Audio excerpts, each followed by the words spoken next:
வணக்கம் மக்களே. 12 வாங்கி தருகிறேன், அமைதியாக இருங்கள்.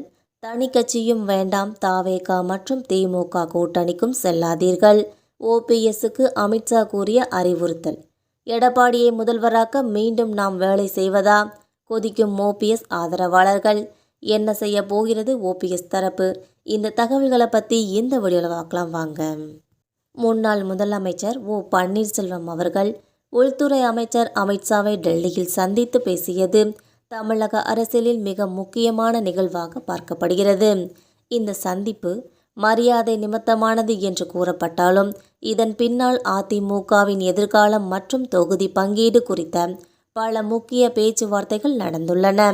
இந்த சந்திப்பு ஆடிட்டர் குருமூர்த்தி ரூட் மூலம் ஏற்பாடு செய்யப்பட்டதாகவும் தகவல்கள் தெரிவிக்கின்றன.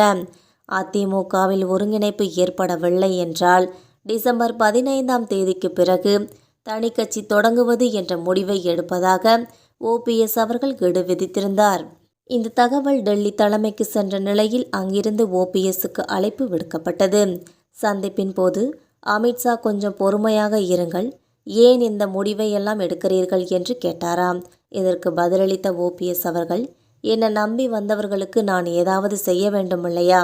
எவ்வளவு நாள் தான் இப்படியே வைத்திருப்பது என்று தன்னோட ஆதங்கத்தை பகிர்ந்து கொண்டுள்ளார். ஓபிஎஸ்ஸின் கோரிக்கையையும் அவரது ஆதரவாளர்களுக்கு இடமளிக்க வேண்டிய தேவையும் டெல்லி தலைமை உணர்ந்துள்ளது. அதன் அடிப்படையில் அமித்ஷா சில முக்கிய வாக்குறுதிகளையும் நம்பிக்கையும் அளித்துள்ளார் என்பது குறிப்பிடத்தக்கது. ஓபிஎஸ்ஸை நம்பி வந்தவர்களுக்கு இடமளிக்க பாஜக கோட்டாவில் 12 முதல் 15 சட்டமன்ற தொகுதிகள் வரை ஒதுக்குவது குறித்து பேசலாம் என்று அமித்ஷா அவர்கள் கூறியுள்ளார். மேலும் நீங்கள் நம்முடன் தொடர்ந்து நில்லுங்கள், எல்லாமே சரியாகும் என்றும் அறிவுறுத்தியுள்ளார்.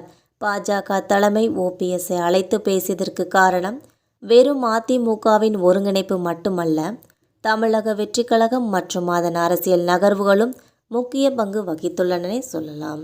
தாவேகா தலைமையில் டிடிவி தினகரனின் அமமுக மற்றும் ஓபிஎஸ்ஸின் அணி இணைந்து ஒரு 3வது பெரிய அணி உருவானால் அது அதிமுக கூட்டணிக்கு விழ வேண்டிய வாக்குகளை பிரித்து மறுபடியும் திமுகவின் வெற்றிக்கு உதவியாக போய்விடுமோ என்று டெல்லி பாஜக தரப்பு அஞ்சுகிறது.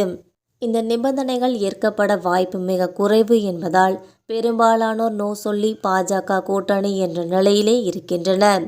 ஒருவேளை ஓபிஎஸ் தனி கட்சி தொடங்கி பாஜக கோட்டாவில் இணைந்தால் இந்த கழகம் மீண்டும் உடையும் வாய்ப்பு அதிகமாக இருக்கிறது என்று அரசியல் வட்டாரத்தினர் தெரிவிக்கின்றனர்.